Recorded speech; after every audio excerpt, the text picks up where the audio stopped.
Welcome to Be Latina's virtual pop-up shop, where we talk to extraordinary small business owners in the Latinx community about their business, inspirations, and aspirations. I'm your host, Gloria Malone, and today I'm talking to Mexican author Grecia Dominguez. Thank you so much for joining us today. Thank you so much for having me. I am so excited to chat with you because I have been kind of like creepily lurking at the product that you sell. And so could you please tell us what your business is? So I'm a children's book author and a poet. And right now, my book that's out there is called Dear Abuelo. And it's about a young Mexican girl that moves to New York and has to navigate living in a new country and not speaking English. Wow. Yes, I'm so excited about this interview. Sorry, y'all. I can't even contain myself. So can you tell me a bit about your inspirations for the Dear Abuelo? Yeah, so it was inspired by my own story of moving to New York and struggling with the language and making friends that, helped me navigate school when I didn't know how to navigate it myself. And it's also inspired by my relationship with my grandfather, who was also a writer. And for a long time, I kept wanting to start this project where I would start writing him letters. And unfortunately, he passed away before I Mm. was able to start that project. Like I had bought stationery and everything, and I had drafted a few, but it didn't quite work out. And so I feel like this book helped me finish that project that I wanted to do for my grandfather. Oh my God. It just like hit me right in the heart. That's so beautiful. And it's like such a great way to honor your intentions and what you wanted to do and to honor his legacy as well. I love it so much. Um, Can you tell me, so that was kind of like the inspiration behind the book. When did you first have the idea for the book? And then when did you go to publish and like have a product in hand? So my publishing process is a bit differently. It's a bit different than other writers. So I work at the publisher, and they came to me and asked me to write a book, and we publish books for schools.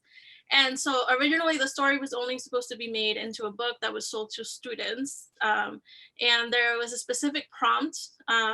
Kids in the specific grades have to learn specific um, according to like state standards, they have to learn specific skills. And so the skill was about letter writing.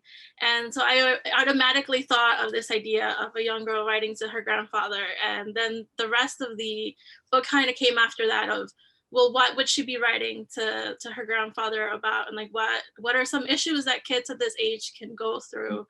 And I felt like we still have a lot of young kids coming that still have the same struggle, and I wanted to make them feel seen, especially the part about people not knowing how to pronounce our name correctly. I feel like that's a very broad topic that applies to so many immigrant kids. Yeah, definitely. And so what year was the book published? The book was published last year, October in 2019. So it's been out for just about a year.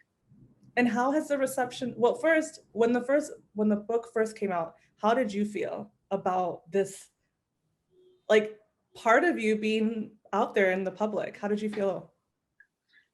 So I really wasn't expecting it to be made into a trade book. So, at first I was like, it's only going to be in schools. And I thought that was cool. But once they said it was going to be in stores for everyone to buy, um, that was really exciting to me. And once I saw the book and the illustrations, I mean, they're so beautiful. Teresa did a beautiful job. I love like how flowers are themed throughout.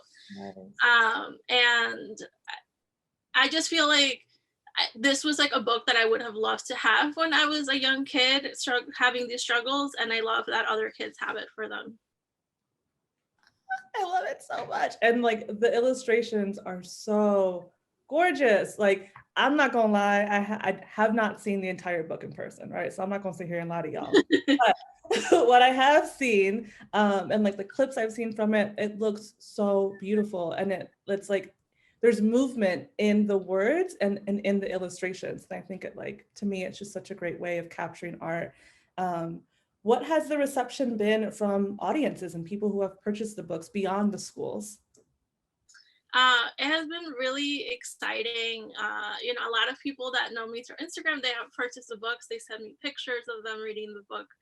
to their kids, and that always makes me so happy. I recently had a consult with a lawyer, and I happened to mention it, and then like she sent me an email later. She's like, I bought your book, I read it to my kid, look at it, she loves it.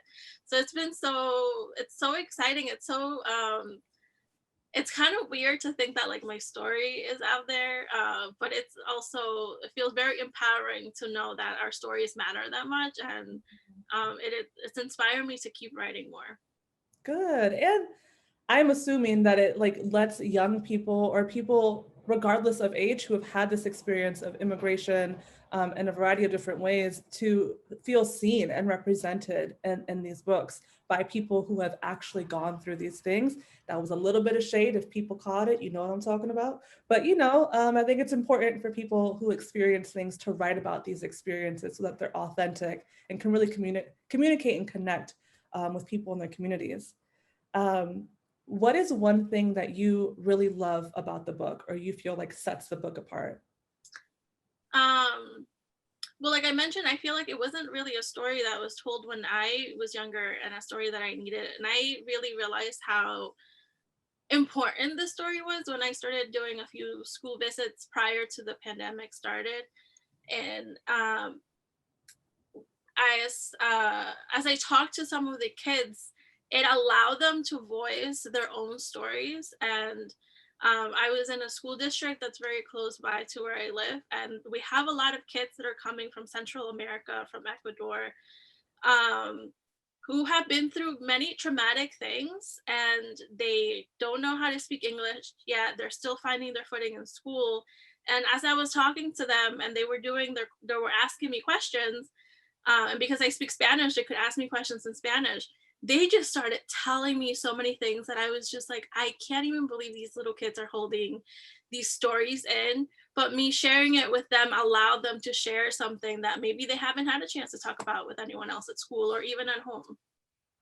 I literally have goosebumps over here. I was gonna be a creep and show y'all my skin all close up, but I'm not gonna do that. I am so excited that you have written this book, that the reception for that it's like gone beyond the classrooms, right? Like I think school literature is so important and it needs to be diversified in a number of different ways. So I'm super glad that like you were approached to like, do this thing and that you were able, or, whatever happened, and now it's beyond the classrooms, right? And people everywhere can get this book. And I think to me, it fills me up with so much like fuzzies, because it is like a really heavy subject matter. But it's still something that needs to be talked about, and so people don't feel as alone. Where can we pick up Dear Abuelo? So you can go to my Instagram and launch my bookshop. Definitely buy it from my bookshop. If you buy it from my affiliate account, then I get all of that affiliate money. Yes. And people can also book me to do virtual readings for the book. I can visit schools, and kids can ask their questions, and I think that's been the most fulfilling part about having the book, is interacting with the readers. I love it. So people can find you. What's your Instagram handle? It's Grecia_writer. Wonderful. And then from there, it could go to the bookstore that we need people to purchase from, because we need to make sure that when we're putting our money where our mouth is, that we're really making sure that it's going back to the creators, the individuals whose stories these are, and the individuals who have done the work of putting the work out there. So I'm so excited we got to chat. I'm so excited to see people send you more and more pictures of them reading this book, and the ways in which this book can continue to carry on this legacy of storytelling, this legacy of your grandfather, and just these experiences. So thank you so much, Grecia, for your time. I really appreciate it. Thank you so much for including me in this.